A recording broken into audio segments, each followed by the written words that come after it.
गणेश जी को दूर्वा क्यों चढ़ाई जाती है? दूर्वा यानी दूब यह एक तरह की घास होती है जो गणेश पूजन में प्रयोग होती है। एकमात्र गणेश ही ऐसे देव है जिनको यह चढ़ाई जाती है। दूर्वा गणेश जी को अतिशय प्रिय है। 21 दूर्वा को इकट्ठी कर एक गांठ बनाई जाती है तथा कुल 21 गांठ गणेश जी को मस्तक पर चढ़ाई जाती है। लेकिन आखिर क्यों दूर्वा की 21 गांठें गणेश जी को चढ़ाई जाती है, इसके लिए पुराणों में एक कथा है। पौराणिक कथा के अनुसार प्राचीन काल में अनलासुर नाम का एक दैत्य था। इस दैत्य के कोप से स्वर्ग और धरती पर त्राही त्राही मची हुई थी। अनलासुर ऋषि मुनियों और आम लोगों को जिंदा निगल जाता था। दैत्य से त्रस्त होकर देवराज इंद्र सहित सभी देवी देवता और प्रमुख ऋषि मुनि महादेव से प्रार्थना करने पहुंचे। सभी ने शिवजी से प्रार्थना की कि वे अनलासुर के आतंक का नाश करें।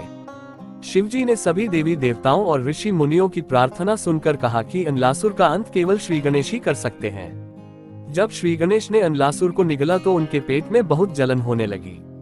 कई प्रकार के उपाय करने के बाद भी गणेश जी के पेट की जलन शांत नहीं हो रही थी। तब कश्यप ऋषि ने दूर्वा की 21 गांठ बनाकर श्री गणेश को खाने को दी। जब गणेश जी ने दूर्वा ग्रहण की तो उनके पेट की जलन शांत हो गई। तभी से श्री गणेश को दूर्वा चढ़ाने की परंपरा प्रारंभ हुई। दूर्वा चढ़ाते वक्त बोले मंत्र। गणेश जी को 21 दूर्वा चढ़ाते वक्त नीचे लिखे 10 मंत्रों को बोले, यानी हर मंत्र के साथ 2 दूर्वा चढ़ाएं और आखिरी बची दूर्वा चढ़ाते वक्त सभी मंत्र बोले। ओम गणाधिपाय नमः, ओम उमापुत्राय नमः, ओम विघ्ननाशनाय नमः, ओम विनायकाय नमः, ओम ईशपुत्राय नमः, ओम सर्वसिद्धिप्रदाय नमः, ओम एकदंताय नमः, ओम विभवक्त्राय नमः, ओम मूषकवाहनाय नमः, ओम कुमार गुरवे नमः।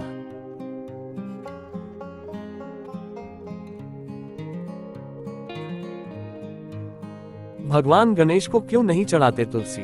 धर्म ग्रंथों के अनुसार भगवान गणेश को भगवान श्री कृष्ण का अवतार बताया गया है और भगवान श्री कृष्ण स्वयं भगवान विष्णु के अवतार हैं।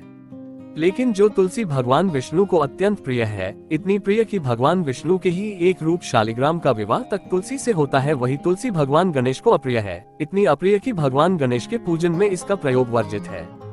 पर ऐसा क्यों है, इसके संबंध में एक पौराणिक कथा है। एक बार श्री गणेश गंगा किनारे तप कर रहे थे। इसी कालावधि में धर्मात्मज की नवयौवना कन्या तुलसी ने विवाह की इच्छा लेकर तीर्थ यात्रा पर प्रस्थान किया। देवी तुलसी सभी तीर्थ स्थलों का भ्रमण करते हुए गंगा के तट पर पहुंची। गंगा तट पर देवी तुलसी ने युवा तरुण गणेश जी को देखा जो तपस्या में विलीन थे। शास्त्रों के अनुसार तपस्या में विलीन गणेश जी रत्न जटित सिंहासन पर विराजमान थे। उनके समस्त अंगों पर चंदन लगा हुआ था। उनके गले में पारिजात पुष्पों के साथ स्वर्ण मणि रत्नों के अनेक हार पड़े थे।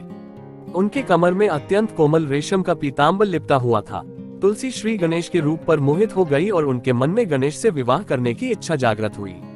तुलसी ने विवाह की इच्छा से उनका ध्यान भंग किया। तब भगवान श्री गणेश ने तुलसी द्वारा तप भंग करने को अशुभ बताया और तुलसी की मंशा जानकर स्वयं को ब्रह्मचारी बताकर उसके विवाह प्रस्ताव को नकार दिया। श्री गणेश द्वारा अपने विवाह प्रस्ताव को अस्वीकार कर देने से देवी तुलसी बहुत दुखी हुई और आवेश में आकर उन्होंने श्री गणेश के 2 विवाह होने का शाप दे दिया। इस पर श्री गणेश ने भी तुलसी को शाप दे दिया कि तुम्हारा विवाह एक असुर से होगा। एक राक्षस की पत्नी होने का शाप सुनकर तुलसी ने श्री गणेश से माफी मांगी। तब श्री गणेश ने तुलसी से कहा कि तुम्हारा विवाह शंखचूर्ण राक्षस से होगा, किंतु फिर तुम भगवान विष्णु और श्री कृष्ण को प्रिय होने के साथ ही कलयुग में जगत के लिए जीवन और मोक्ष देने वाली होगी। पर मेरी पूजा में तुलसी चढ़ाना शुभ नहीं माना जाएगा। तब से ही भगवान श्री गणेश जी की पूजा में तुलसी वर्जित मानी जाती है।